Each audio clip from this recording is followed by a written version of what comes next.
Magandang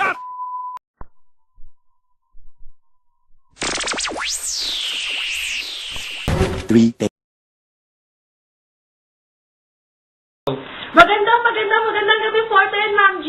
We are the first group at ito ang Balitang Siksik! Magandang gabi, 4-2. Ang topic natin ay about sa motivation. Sa tingin mo, ano ang motivation? Motivation is the process which involves the use of physical and mental effort to do something. Sa makatuwid, ito'y pag-uudyok o paghihikayat ng gawin ng isang trabaho o gawain. Katulad na lang sa isang company, nag-iisip ang HR, manager, or supervisor para ma-motivate ang kanilang nasasakupan para magtrabaho ng maigi para sa iisang hangarin o tinatawag na motive. Ano ba ang motive? Motive. Ito ay hangarin mo para magawa ang isang bagay. Di ko gets. Pwede po ka-explain pa? Para mas lalo nating maintindihan, may dalawang aspeto ang motivation. Ang una ang inner motivation at ang pangalawa ay outer motivation. Ano ang inner motivation? Ang inner motivation, ito ay sariling pangangailangan. Namamotivate ang isang tao para makuha nila yung needs and wants nila sa buhay, kaya namamotivate nila ang gawain o pagtrabahuan ng isang bagay. Ang outer motivation, ano naman yun? Ang outer motivation, ito naman yung motivation, sila namamotivate mag-work, mag-aral o gawin ng mabuti ang isang bagay dahil sa kanilang pamilya, katrabaho, kaibigan, o para mag-stand out sa kanilang buhay. Sa tingin mo, Mai, saan ka nabibilang sa dalawang aspeto? Ako, nabibilang ako sa outer motivation kasi meron akong pananagutan sa pamilya ko, kaya masasabi ko sa outer motivation ako nabibilang. Ang susunod naman nating topic ay about role theory in relation to motivation. Ano ba ang role theory in relation to motivation? Role theory in relation to motivation, this emphasis on the situation borders on the concept of role theory, which assumes that individuals take on a certain motives as they assume different roles. Sa madaling salita, iba-ibang ginagampanan ng tao. Bawat tao may sarili-sarili tayong motive sa buhay. Under ng role theory in relation to motivation, meron tayong tinatawag na motivational cycle. Ano ba ang mga nakapaloob sa motivation cycle? Ang mga nakapaloob sa motivational cycle ay ang motives, motivated behavior, goals, at satisfaction. For example, the first motive or need of man is achievement, which can be satisfied initially by a college degree so that we can experience satisfaction. Diba?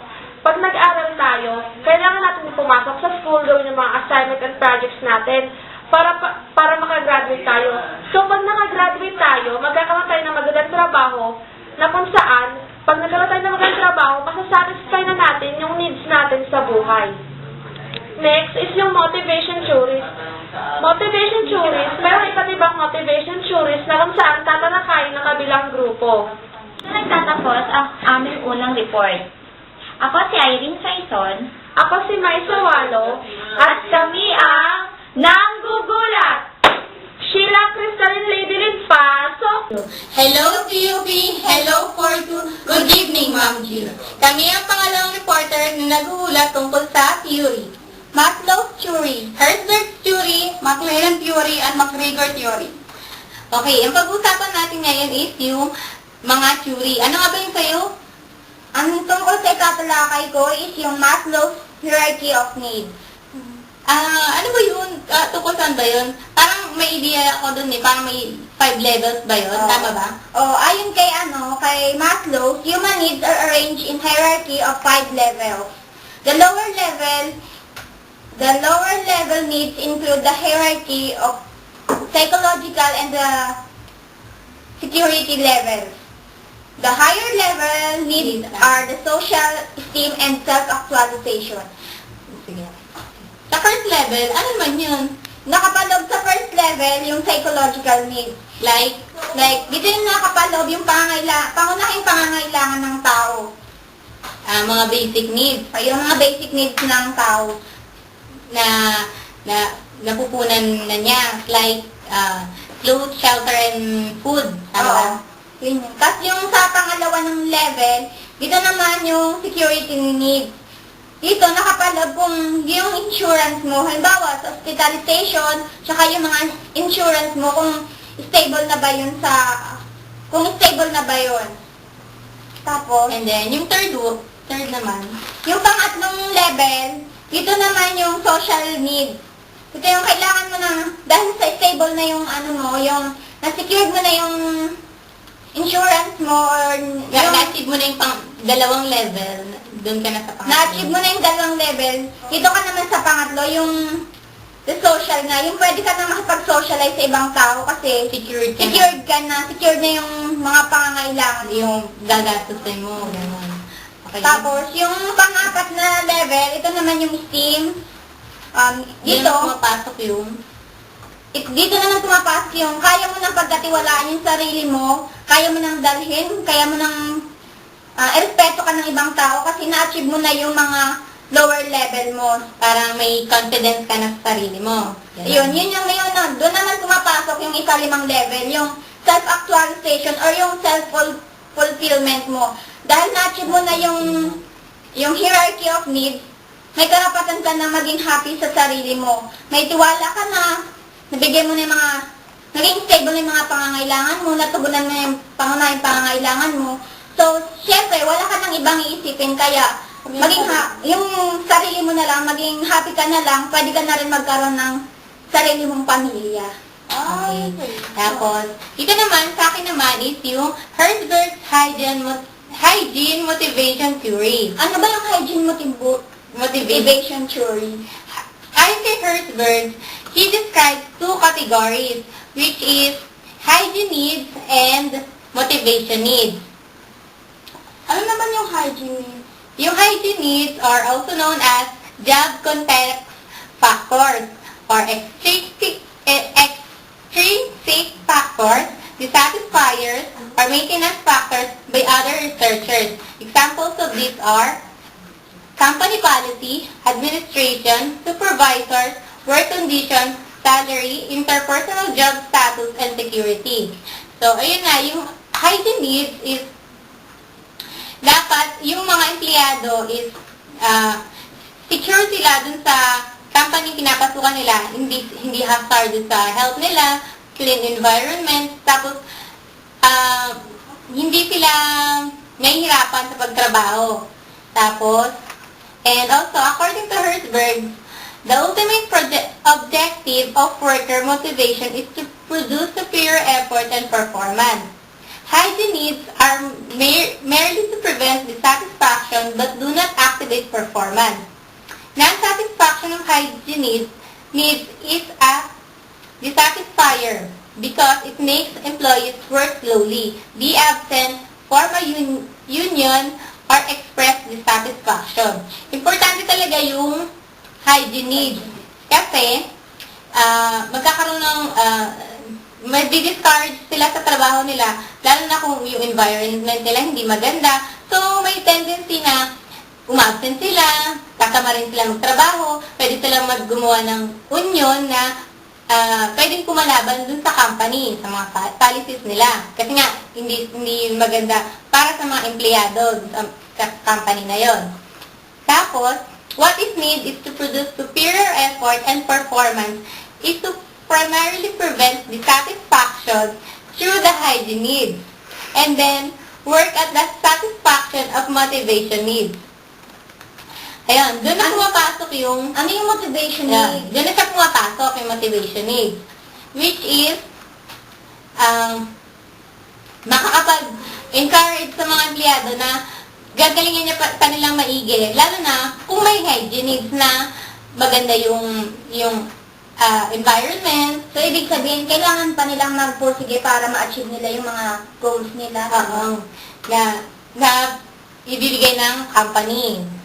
Dapat alam din niya ng mga employers para maganda yung kalalabasan ng pagtatrabaho ng mga empleyado nila.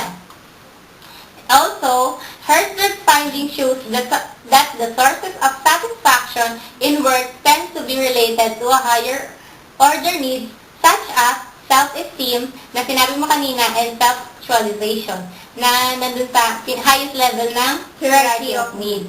Yan. On the other hand, the sources of dissatisfaction relate to social needs. Pwede rin maging dissatisfaction yung sinabi mo kanina na social needs ng pakikipag-socialize. And then, motivation needs are also known as content factors.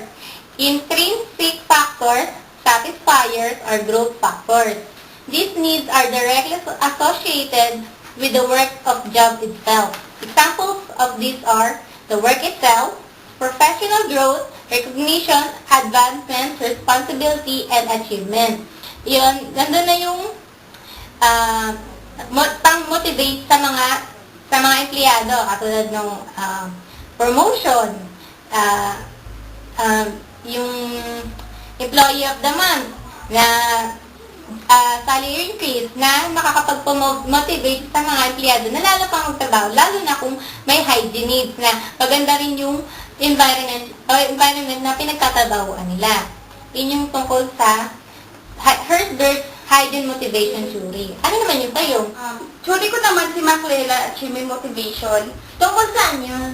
Ito yung kung ano yung nagbago nung nakuha mo yung mga achievement, kung ano yung pinagba-watch kung nagpa-progress ba yung ginagawa mong pag-motivate sa sarili mo, ganun ba yun? Oo. Tapos Okay. dito naman, may sinasabi naman si Maclellan na that most people can be divided into two broad psychological groups. Ano naman yung dalawang group na yun? Una, people in the smaller of the two groups are challenged by opportunity and are willing to work hard to achieve something. Ito naman yung mga tao na kung may mga opportunity, Ginagrab. ginagrab nila para lang makukuha nila at ma-achieve nila yung gusto nilang pangailangan. Then, ano naman yung second? Yung pangalawa, yung people in the other groups are not so highly challenged because they have less notch. Ito naman yung kulang sa encourage. Kaya, yung iba, di ba, ano na lang ngayon, parang walang, yung mga iba, kulang sa Pag-motivate. oo, sa sarili.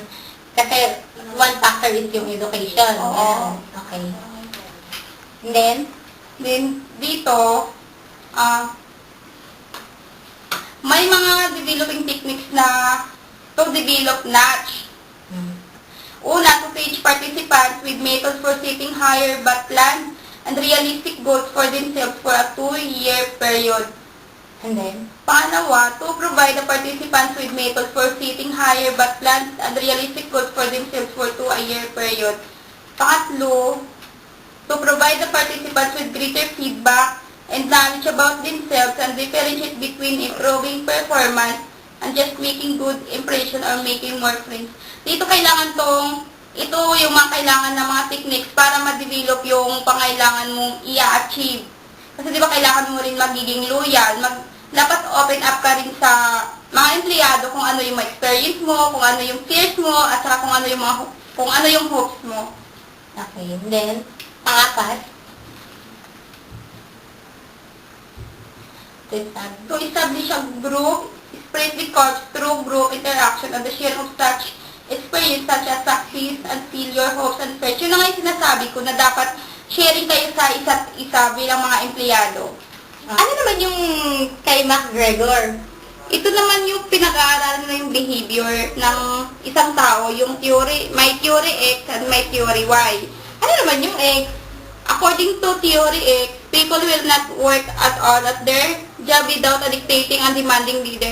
Di ba dito naman kasi may mga iba talagang empleyado na kailangan pang diktahan ng mga superior para lang kumilos. Magtrabaho. O para lang Walang magtrabaho. initiative, Oo. ganun. Okay, tapos, Parang katamaran. tapos, Tapos yung theory Y naman, yung theory Y, ito yung nakatulong sa atin. Kasi syempre, di ba, pag maganda yung performance mo, parang hindi na kailangan ng utos pa. Oo, Kumbaga, yung- initiative na lang. Ganun, sarili parang mo, pusan sarili. na lang yung pagtatrabaho. Parang na-discuss na rin yan dati, na yung X nga lang, kailangan ko siyang utusan para lang siya kumilos, tapos yung Y, hindi na siya Oo. inuutusan. Kumbaga, sariling kusa na lang kung magtatrabaho siya ng maigi. Tama ba yun? Oo. At dito nagtatapos ang aming pagre-report.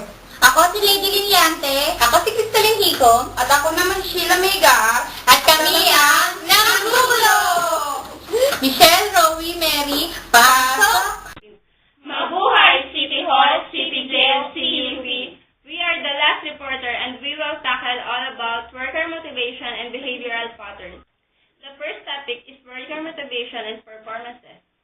Studies of worker motivation have shown that the main problem in worker motivation is not getting the workers to do their own.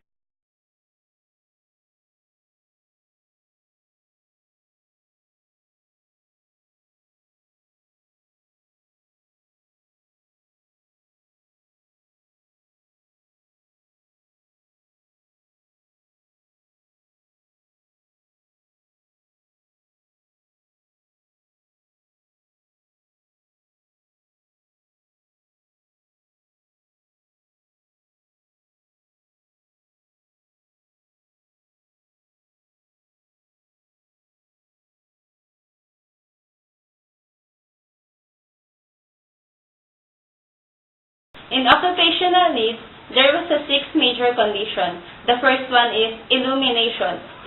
Illumination is the intensity or level brightness.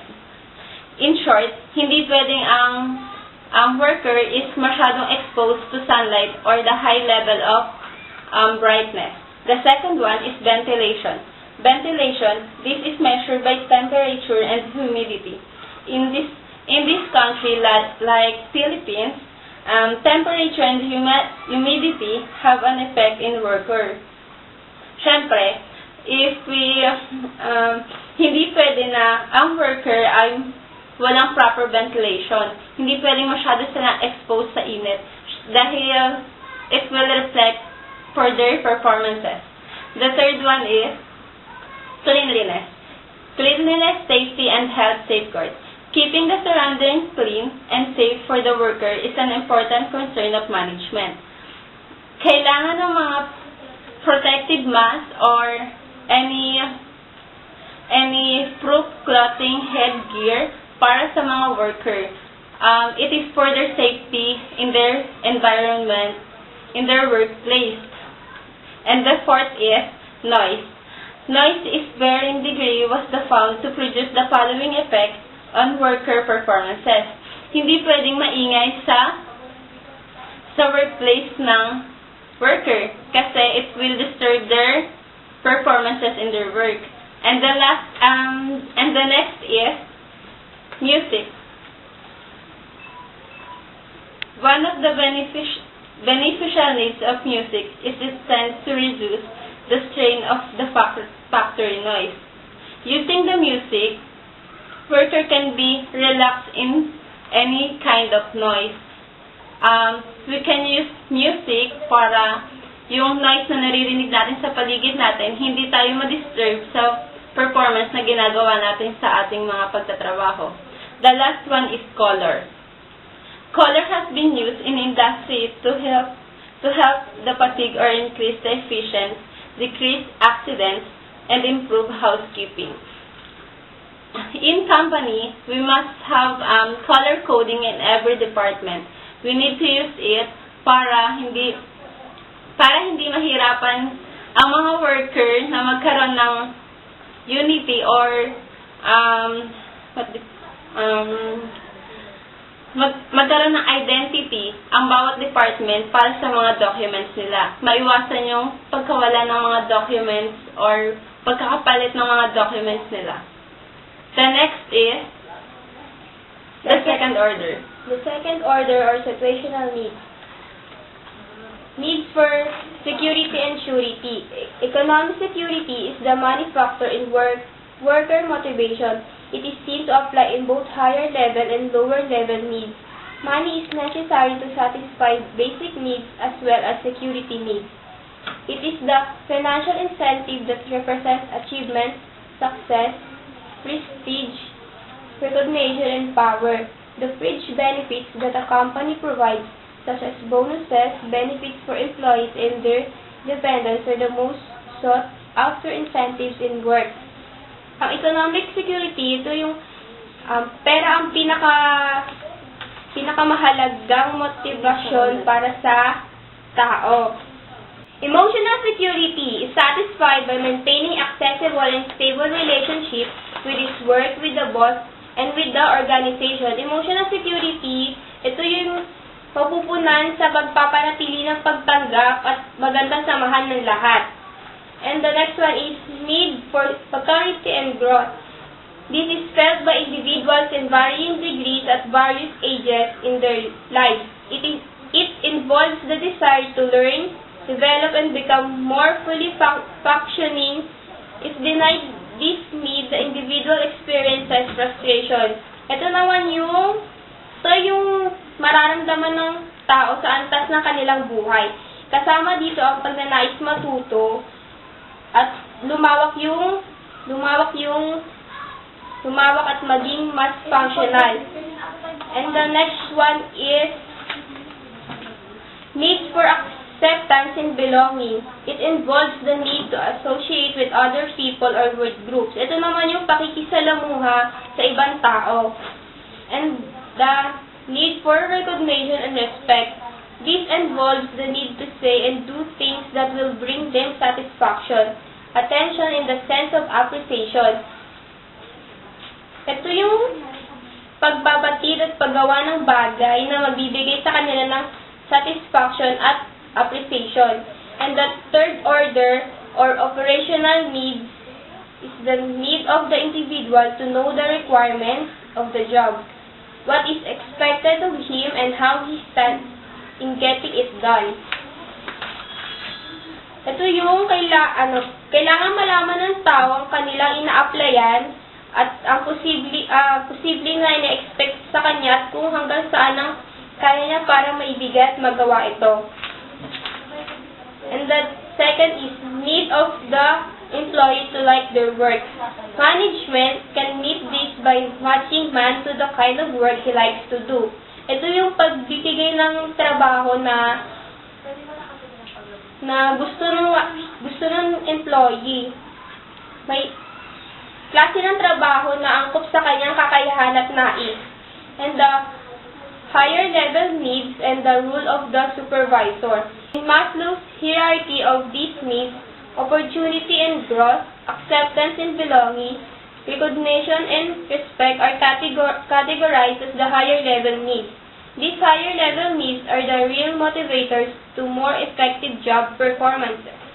As Herbert states in this theory, hygiene needs, mainly lower levels such as security, salary, work conditions, do prevent dissatisfaction, but they are not the motivators to good performance. The higher level needs, according to Maslow, are the real motivators. The last topic is all about the behavioral pattern in work group. So here in behavioral pattern in work group, enable for individuals to gain a social acceptance for his or his co-workers, we need first on how to get along with them. So this behavioral pattern mimics occupational culture, occupational language, and ceremonies and rituals, and might and belief. The first one is occupational culture. We must need to perform as what we have practiced during our studies para hindi mahirap sa atin na i-adjust yung task or trabaho na pinapagawa sa atin. As being a new employee of the company, we must feel strange from our task if the work we are doing is not related to our course or profession. Dahil kung isang empleyado ay nagtatrabaho base sa course or profession na tinapos niya, it was very easy for him to give opinion on his work and to his co-workers. It would be easy for him to get along with his co-workers because they have the same opinion and thoughts of their work. Second one is occupational language. In occupational language, they have also their own distinctive mode of expression or language by their members na usually co-workers mo lang yung makakaintindi sa'yo. Meron silang mga salita na kung saan most of them is abbreviation only. Like for example, sa mga doctors, gumagamit sila ng abbreviation na ER as mean emergency room, and then OPD, Outpatient Department. Marami silang mga abbreviation na ginagamit na yung same occupation lang, yung makakaintindi sa kanila. Third one is the ceremonies and rituals. Under the ceremonies and rituals, we have the initiation rites. In the initiation rites, work group also practice the same rites of newcomers. Karamihan ng members of the group, may mga newcomers or new employee in the organization, nagbibigay sila ng magulong instruction sa bagong employee so that by this way, tinitest lang nila kung paano magre-react ang bagong employee or paano siya magiging isang resourceful sa kanyang trabaho. But then, pag nalampasan niya ito, magiging isa na siyang member of the group and then treated as the same. Treated as equal. The last one is the might and belief. Ang mga workers din ay may kanya-kanyang paniniwala base sa profession na tinapos nila.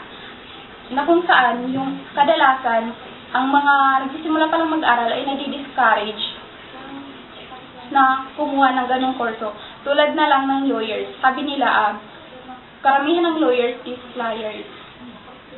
And then, teachers are old maids at secretaries, flight stewardess ay features to the other woman of their boss and the pilots. And then, accountants also branded as cheaters.